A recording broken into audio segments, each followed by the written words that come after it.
오스 기니스의 소명이라는 책을 보면 하나님께서 하나님의 백성들을 축복의 길로 세계로 부르시며 두 가지 소명을 주시는데, 그 하나가 1차적인 소명으로 예수 그리스도를 통하여 우리를 구원의 문으로 부르시는 첫 번째 소명을 이야기합니다. 이것은 내적인 소명을 이야기합니다.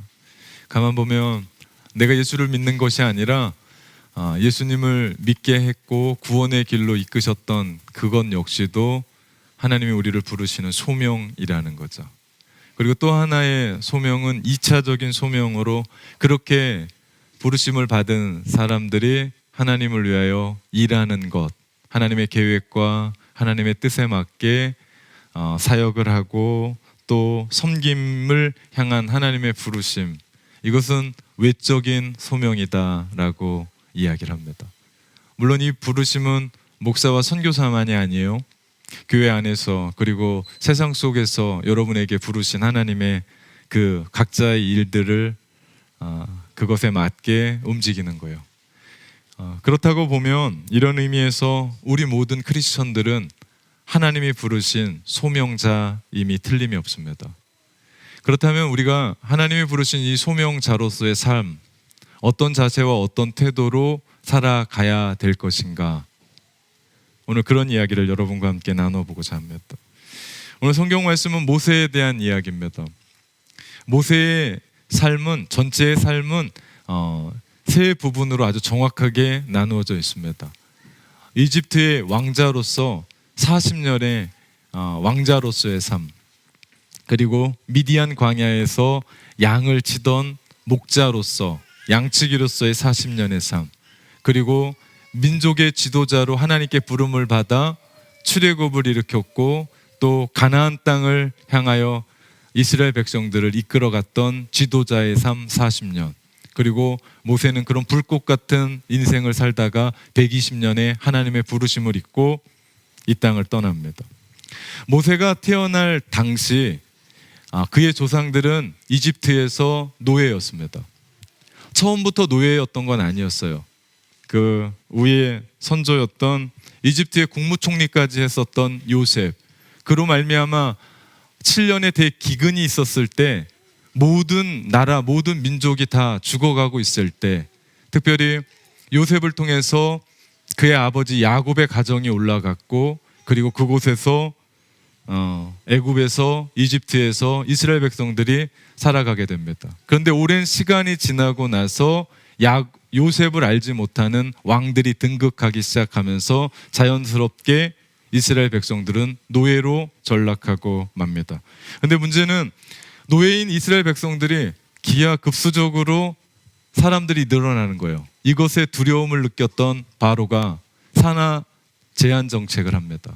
그러면서 히브리인의 산파들을 불러다가 아들을 낳으면 죽여라 라고 명령하는데, 히브리 산파들이 하나님을 경외함으로 죽일 수가 없는 거예요. 그래서 바로가 묻습니다. 왜 죽이지 않냐? 그랬더니 이스라엘의 여자들은 얼마나 건강한지 저희가 도착하기도 전에 아기를 다 낳습니다.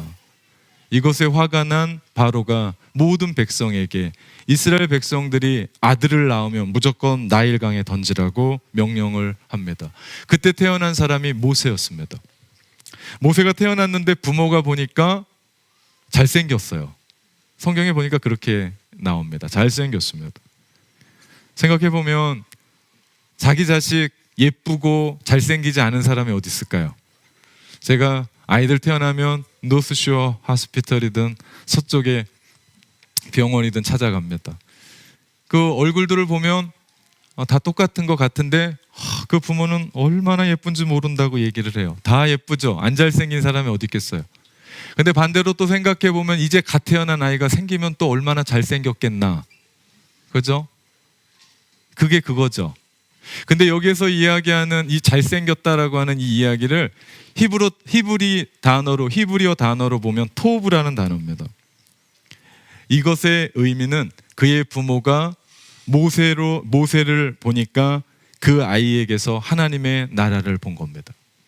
즉 한마디로 말하면 하나님이 특별하게 그 아이를 선택하셨고 특별한 아이가 태어난 것을 그 부모가 알았다라는 뜻입니다. 그래서 이 부모가 3개월 동안 이 아이를 숨겨 키웁니다.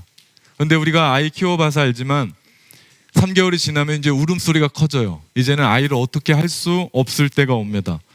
그때 이 부모가 갈대 상자를 구해서 역청을 바르고, 오늘날로 말하면 방수입니다. 그리고 나서 그 아이를 그 안에 넣고 나일강에 띄웁니다. 그때 모세의 누이였던 미리암이 그 갈대 상자가 떠내려가는 것을 쳐다보면서 쫓아갑니다. 그때 때마침 바로의 공주가 나일강에 목욕하러 왔다가 그 상자를 발견하게 됐고, 그 상자를 여니까 히브리 아이가 울고 있는 거예요. 얼마나 치근한지, 얼마나 불쌍한지 그를 거두어 드리고 그 아이에게 젖을 줄 유모를 찾습니다. 그때 미리암이 모세의 누이가 달려가서 이야기합니다. 내가 구해주겠다. 그래서 모세의 친엄마를 유모로 붙입니다. 그렇게 해서 아이가 젖될 때까지, 보통 그 당시에 아이의 젖은 5살까지 아이에게 젖을 먹였습니다. 그게 맞다고 생각했기 때문에. 그렇게 모세는 친엄마 손에 키워지게 됩니다. 생각해보면 우리 모세의 엄마 요게벳이 모세를 키우면서 젖을 주면서 그가 자라나는 성장 과정 안에 무슨 얘기를 했을까요? 하나님의 이야기를 얼마나 많이 했을 거고, 그의 민족에 대한 얘기를 얼마나 이야기했을 거고, 네가 태어났을 때 내가 너 안에서 얼마나 잘생겼는지 하나님의 토부를 보았다라고 그 이야기들을 하지 않았을까요? 그리고 나서 그 후에 모세는 40년 동안 애굽의, 그 당시에 세계 최강이라고 하는 애굽의 왕실 교육을 받게 됩니다. 그래서 그랬는지 모세는 어머니의 영향이었는지 히브리 민족에 대한 애틋한 마음이 그의 가슴속 한 구석에 남아 있었습니다. 어느 날 이집트인이 트집을 잡아서 히브리 사람을 마구 때리는데 모세가 성격이 있었던 것 같아요. 피가 거꾸로 쏟아든지 쫓아가서 아무도 모르게, 지도새도 모르게 그 이집트인을 처리해버립니다. 죽여버렸습니다. 문제는 그 다음날 이번에는 히브리 민족끼리 싸우고 있는 거예요. 모세가 할 말을 잃었습니다. 너무 답답한 겁니다. 말문이 막혔어요. 그래서 모세가 폭행하고 있는 그 사람에게 팩트를 날립니다. 저 사람은 너와 같은 민족 히브리 사람이 아니냐. 어떻게 같은 민족이 타국 생활하고 그래서 그 마음 가운데 서럽고 어렵고 외로울 텐데 어떻게 같은 동포끼리 싸우냐. 어떻게 같은 동포끼리 치고받냐. 그랬더니 이 사람이 말을 하는 겁니다.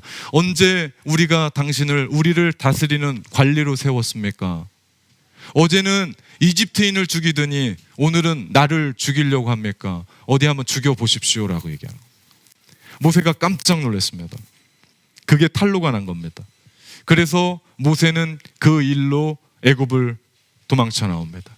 시나이 반도를 거쳐서 가로질러서 남쪽으로 더 멀리 도망하는데 그 자리가 미디안 광야까지 오게 됩니다. 그곳에서 모세는 40년간 이드로의 양떼를 키우면서 이드로의 큰딸이었던 시보라와 결혼하고 두 아들을 낳으며 그 안에서 살아갑니다. 그러던 어느 날 이드로의 양떼를 치며 푸른 풀을 쫓아가는데 이동하는 중에 하나님의 산 호렙에 이르게 됩니다.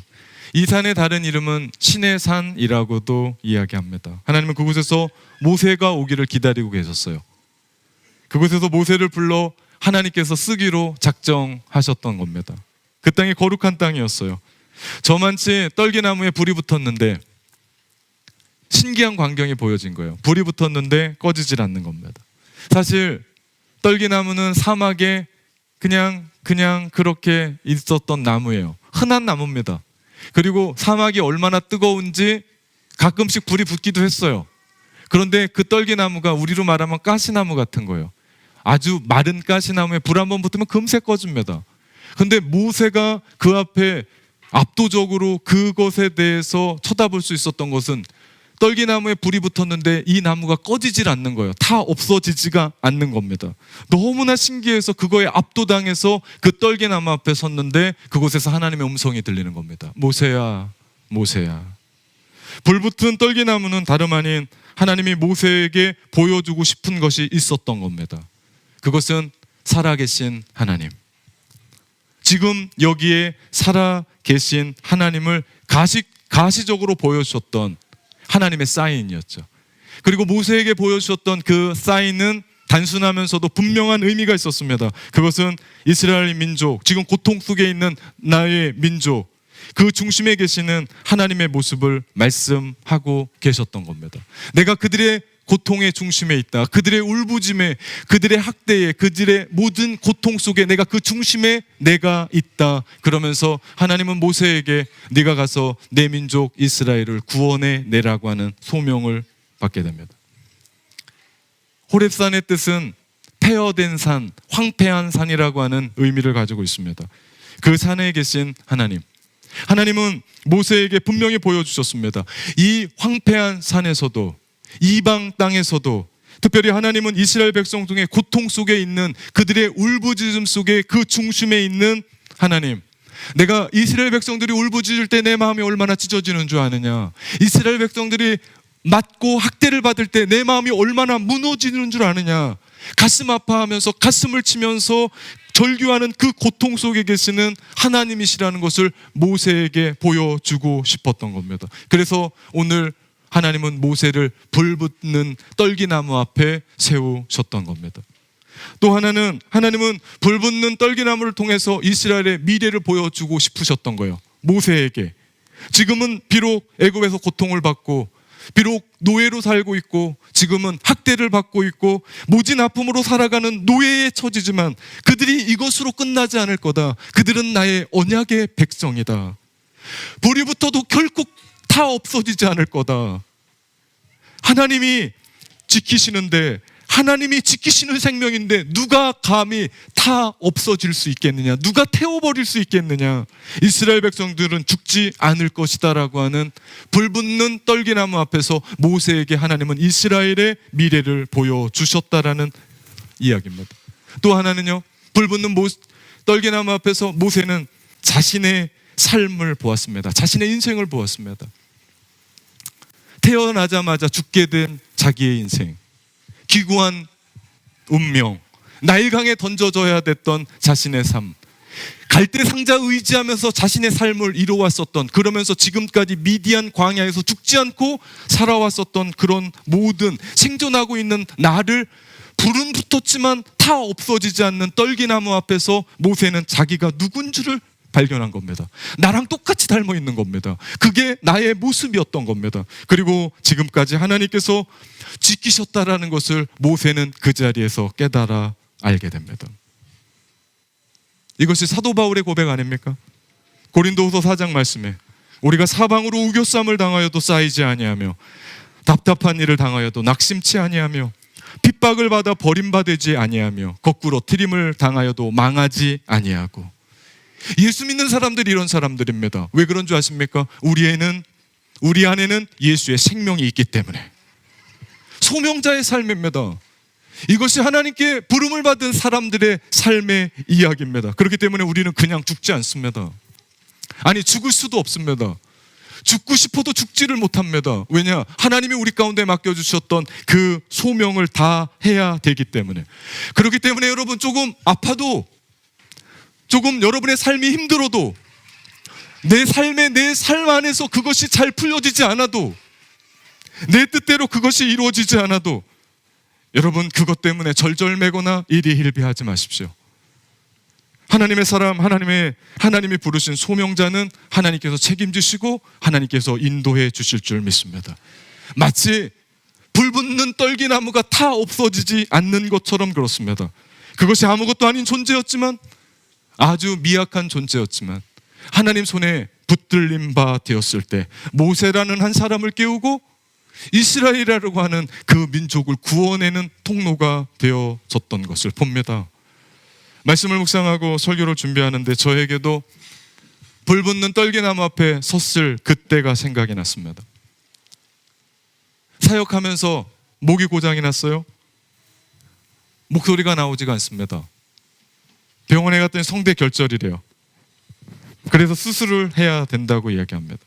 여러분은 잘 모르시지만, 제가 잘 표현하지 않았지만 제 마음 가운데는 잘못하다간 목회 못할 수도 있겠다라는 생각을 했습니다. 그만큼 심각했습니다. 목사가 설교를 해야 되는데 목소리가 나오지 않습니다. 상담을 해야 되는데 말을 할 수가 없습니다. 속마음은 그렇게 다 들어가는데 그거 끝나고 1년 있다가 검진을 했는데 재발이 됐습니다. 전 다 나은 줄 알았어요. 너무 일찍 목회를 복귀했는지 재발을 했습니다. 다시 약을 먹고 있을 때 교회에 문제가 생겼어요. 그것뿐만 아니라 제 몸에 이상이 생겼어요.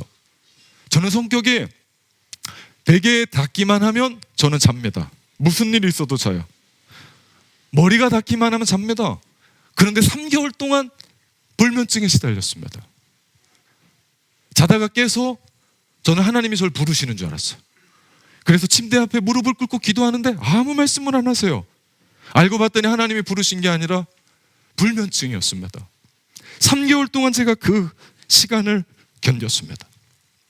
한국에 나가서 피 검사를 했더니 의사가 저한테 그런 얘기하는 거예요. 선생님, 이제는 술, 담배를 끊으셔야겠습니다.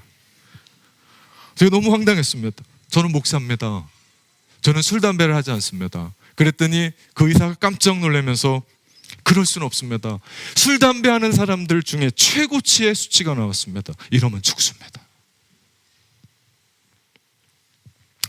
스트레스를 합니다. 그런 중에 제가 하나님 앞에 머물게 됐습니다. 잠잠히.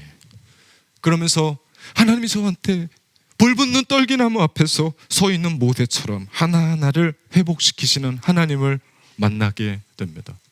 신비한 체험이었어요. 그래서 제 몸도 그 후로 교회도 그리고 그 사건도 해결해 주시는데 이건 인간의 방법이 아니었습니다. 하나님의 방법으로 하나님이 몰고 가시는데 감당할 수 없는 은혜가, 제가 벅찬 은혜가 제 마음 가운데 몰려왔습니다. 그 중에 하나, 제가 하나만 소개하자면 성대 수술했을 때 수술부입니다. 나갈 때부터 걱정을 했어요. 어떻게 해야 되나. 수술을 하려고 저의 성대를 다시 가서 검진을 했더니 성대 수술이 2가지랍니다. 하나는 성대 결절이 있고 또 하나는 폴립이 있는데 둘 중에 하나인데 저는 2가지가 다 왔어요. 2가지 다 수술을 해야 된답니다. 전날 밤에 저의 담당 의사, 보조 의사가 오더니 저한테 이번에 새로 들어온 최첨단 레이저 기계로 수술을 할 겁니다. 그래서 그 비용은 추가로 200만 원이 더 들어갈 겁니다. 사인을 하랍니다. 200불이 아니에요. 200만 원이 더 들어간대요. 환자복을 입혀놓고 내일이 수술인데 그거 사인하라는데 사인 안 할 사람이 어디 있어요. 사인을 했죠. 그러면서도 야, 수술비가 장난이 아니겠다라는 생각을 하면서 걱정이 됐습니다. 그런데 제가 강남 세브란스 병원의 성대 결절의 권위자였었던 최홍식 박사님이라는 분에게 수술을 받게 됐는데 이분이 어느 교회 장로님이신 거예요. 제가 뉴질랜드에서 목회하고 하다가 이 일이 있어서 들어왔고 수술해야 된다는 그 소식을 그 병원 원목 목사님한테 듣고서 그 장로님이 저에게 청구한 수술비는 자기가 받아가야 될 수가는 다 제외하고 제가 병원에서 입원했던 병원에 내야 될 그 입원비만 청구를 했습니다. 제가 하나님이 일하시는 방법에 제가 무릎을 꿇을 수밖에 없었습니다. 죽지 않는다. 목회 이렇게 끝나지 않는다. 내가 돌본다. 내가 이끈다. 내가 한다. 불붙는 떨기나무 앞에 서 있었던 제 앞에 하나님께서 말씀하셨던, 그 다음부터 제가 목회하면서 힘주지 않습니다. 제가 그 다음부터는 제 어깨에 힘을 뺍니다. 하나님이 하시기에 제가 불붙는 떨기나무 앞에서 그렇게 서 있었을 때가 있었습니다. 우리 본문 불붙는 떨기나무 앞에서 모세는 완전히 압도를 당했습니다. 이게 무엇인가? 모세가 그 앞에 섰을 때 하나님은 모세를 부르십니다. 모세야, 모세야, 더 이상 이곳으로 가까이, 이곳에 더 이상 가까이 하지 말라. 너의 발에서 신을 벗으라. 이곳은 거룩한 땅이다. 그 말씀의 의미가 무엇인 줄 아십니까? 그것은 하나님은 어디에서든지 우리를 부르신다라는 사실입니다. 지금 모세를 부르고 있었던 그 호렙산은 폐허가 된 땅입니다. 그 산은 황폐한 산입니다. 호렙산에서 모세를 부르셨던 것처럼 우리가 지금 어떤 상황이든 어떤 처지이든 내가 할 수 있든 할 수 없든 나에게 병이 있든 없든 내가 능력이 있든 없든 내 삶 속에 내 마음이 강하든 약하든 다 끝난 것 같은데 하나님은 또 하나님의 주권의 방법으로 우리 한 사람 한 사람을 부르셔서 소명자의 자리, 하나님의 그 일들을 하라고 우리를 불러내시더라는 거죠. 하나님이 부르시는 겁니다. 사람이 부르는 게 아닙니다. 우리 하나님이 우리 한 사람 한 사람을 불러내시는 겁니다. 절대 주권은 하나님 함께 있습니다. 그렇기 때문에 내 힘으로 하는 게 아닙니다. 내 능력으로 하는 것도 아닙니다. 하나님이 힘 주셔, 하나님께서 능력 주셔서 그 일들을 행하는 겁니다. 생각해 보면 오늘 이 말씀을 묵상하면서 왜 하필 모세를 이때 부르셨을까 의구심이 듭니다. 그러지 않겠습니까? 잘 나가던 40대 어머니 요게베스 이야기했을 때 내가 너 태어났을 때 너 안에서 토부를 보았다, 하나님 나라를 너를 통해서 보았다 라고 이야기했을 때 이땐가 보다 그래서 자기의 힘으로 자기의 능력으로 자기의 지식으로 자기가 할 수 있는 그 모든 것으로 애굽 사람을 죽이고 그 일들을 이루어 갔을 그때, 아니 그때 사용하시지, 아니 그때 힘 있을 때 사용하시지, 모든 권력을 사용하실 그때 사용하시지, 왜 지금 힘 다 빠지고 그의 마음 가운데 양이 맺히고 있는 그때 그 모세를 불렀을까? 이 말씀을 묵상하면서 제가 한 가지 들었던 생각은 그것은 내 생각이다, 그것은 내가 짠 시간표라는 걸 알게 되었습니다. 하나님의 계획, 하나님의 시간표는 전혀 달랐습니다. 그래서 하나님은 모세를 80세에 힘 다 빠진 그 노인을 부르신 겁니다. 우리가 기억해야 될 것이 있습니다. 이는 바울의 말대로 고린도전서 1장 말씀에 형제들아 너희를 부르심을 보라, 육체를 따라 지혜로운 자가 많지 아니하며 능한 자가 많지 아니하며 문벌 좋은 자가 많지 아니하도다. 그러나 하나님께서 세상에 미련한 것들을 택하사 지혜 있는 자를 부끄럽게 하려 하시고 세상에 약한 것들을 택하사 강한 것들을 부끄럽게 하려 하시며 하나님께서 세상에 천한 것들과 멸시받는 것들과 없는 것들을 선택하사 있는 것들을 폐하려 하시나니 이는 아무 육체라도 하나님 앞에서 자랑하지 못하게 하려 하심이라. 이것이 하나님의 방법입니다. 우리의 생각과 우리의 시간표와는 전혀 다른, 그때 모세는 자신의 굴곡 있는 삶이 왜 그랬는지를 알게 됩니다. 자신의 삶을 위해 특별한 목적을 가지고 하나님께서 그렇게 사용하셨다라는 것을 모세는 깨닫게 됩니다. 나일강에서 구출되었을 때 바로의 궁정에서 교육을 받았던 그 일들은 결코 우연이 아니다라는 것을 모세는 깨닫게 됩니다. 하나님을 향한 특별한 목적이 있었다는 것을 알게 되죠. 왜 하나님은 시내산에서 증거한 그대로 그를 다시 호렙에 부르셔서 그에게 율법의 전수를 내려주신 줄 아십니까? 모세는 40년 동안 애굽의 그 당시 세계 최강이라고 하는 그 애굽의 궁정에서 훈련을 받으며 특별히 가장 뛰어났었던 법을 공부했었던 사람으로 하나님의 율법을 그에게 주면 그 법을 어떻게 만질 줄 알았기 때문에. 그런데 이게 웬일입니까? 모세가 이런 하나님의 계획을 깨닫고 나서 하나님은 즉각적으로 계획이 있었습니다. 그런데 하나님이 실행한 것은 80년 후였습니다. 아니 모세가 왕궁을 떠나서 미디안 광야 40년을 지난 80세 그때였습니다.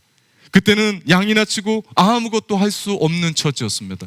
모세가 양을 치면서 그 엘리트 문명을 받았던 그 사람이 양이나 치면서 어떤 생각을 했을까요? 얼마나 무료했을까요? 얼마나 허비한다고 생각했을까요?